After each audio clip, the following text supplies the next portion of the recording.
Hello and welcome everyone to the stand-up charity event for cancer. Tonight our first performer is going to be Mr. Jon Stewart. But before we move on to performance, let us look into his past life. He was born Jon Stewart Lebowitz on November 28, 1962 in Lawrence, New Jersey.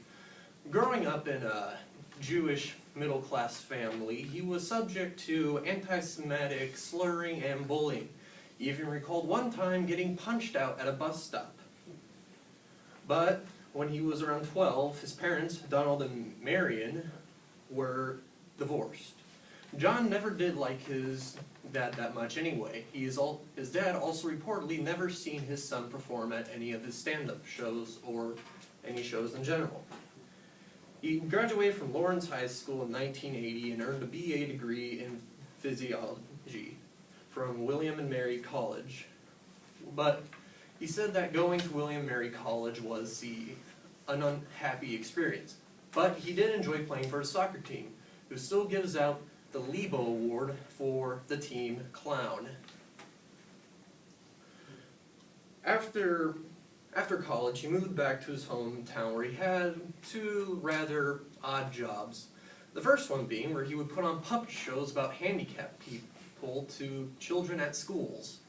The other one working at his brother's pet store, where he was later on fired for causing $10,000 worth of damage to aquariums when attempting to jump onto a beanbag chair.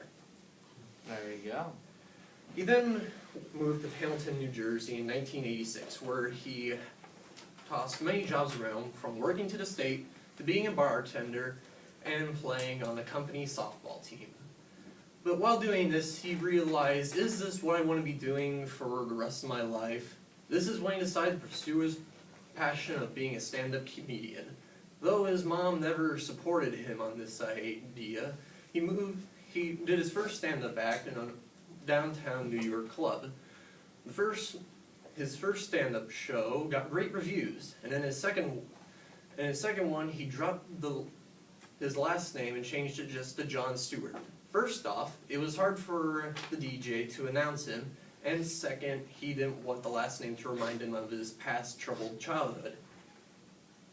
His first big score was when he was the opening act to a Sheena Easton concert in Las Vegas. This was where he captured the attention of the Comedy Central executives, where they hired him to be the writer, host, and the occasional performer on such shows as Short Attention Span, The Sweet Life, Caroline's Comedy Hour, and You Wrote It, You Watch It from 1989 to 1992. He was getting great reviews from this show, and even rumors started to fly around that he would replace David Letterman,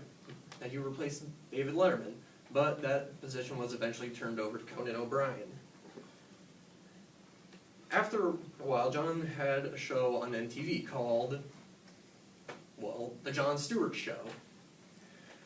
It was dropped later on from being its half-hour performance and being picked up by Paramount in 1994 and being turned into a full-hour talk show, which includes celebrities ranging from entertainment, athletes, and even the occasional fashion icon. This show also had such antics as sitting on William Shatner's lap and playing ping-pong with Gabriella Sabatini. His show on HBO, Jon Stewart Unleavened, even won a Cable Ace Award in 1996. He was famous also for two New York Times bestsellers. One of them, Don't Be Scared by the Name, was called Naked Pictures of Famous People, which the book skewered such celebrities as ranging from Martha Stewart to the infamous Adolf Hitler, and also had an imagined correspondence between Princess Diana and Mother Teresa. Such reviews of the book was on par with Woody Allen's Without Feathers and Steve Martin's Cruel Shoes. Another one saying that it was brutally Whitney. And the final one being, Naked Pictures reveals a basic truth. You need to be smart to be a smartass. In 1999, Craig Kilborn, the original host of The Daily Show, left the show and it was turned over to Jon Stewart, which involved a $1.5 million contract. They changed the title of it from just The Daily Show to what will be now known as The Daily Show with Jon Stewart to fit the new host name. It had great reviews, such as one of the reviews being a welcome antidote to the self-important TV news magazines, blistering pundits, and celebrity worship programming. Instead of focusing on pop culture news, they focused more on current events. He targets such events as the Bush administration, media, local news, and cable news. But on September 11th, 2001, Jon Stewart was so shocked about the attack on his Manhattan hometown that the show went off for a while as he became so depressed that he wouldn't eat or talk to anyone. The show came back in 1920, where he had a 9-minute monologue about the event, saying, "The view from my window used to be the World Trade Center. Now it's gone. But you know what replaces it? The Statue of Liberty, and you can't beat that." After that, he started attacking such topics, his favorite one being the hyperbolic, fear-mongering, blindly patriotic media. In the 2004 campaign, he came up with these, I'd say, cocky titles for the events that were going on. For example, the Democratic contenders at that time was called the Race from the White House. And he had some help from Bob Dole in the 2000 presidential election, calling it Indecision 2000. Many people were saying that the show was a news program targeted at college student to 35-year-old people. I personally enjoy watching the show. I get a good kick out of it. He also denied saying that the show has no public influence and he doesn't believe that comedies can't affect social change.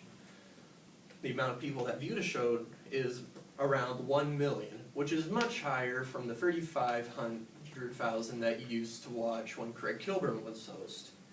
The show has also won the prestigious Peabody Award for its 2000 presidential coverage and 2 Emmys, one of them for writing and the other one for Outstanding Variety, Music, or Comedy Series. It was also in this show that in 2003, John Edwards announced his run for presidency. It wasn't on any other news channel like NBC or CNN or Fox. No, it was on a comedy news show. His final New York Times bestseller, this was in 2004, I think there was another one, was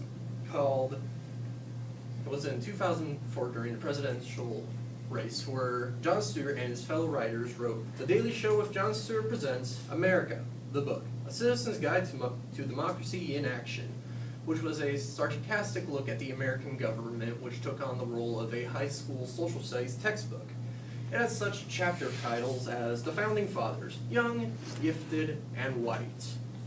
And at the end of every chapter, it had an essential question, making people think. One of the questions being, why do you think the framers made the Constitution so soul-crushingly boring? Well, that's about it for Jon Stewart's life. Now, without further ado, Mr. Stewart.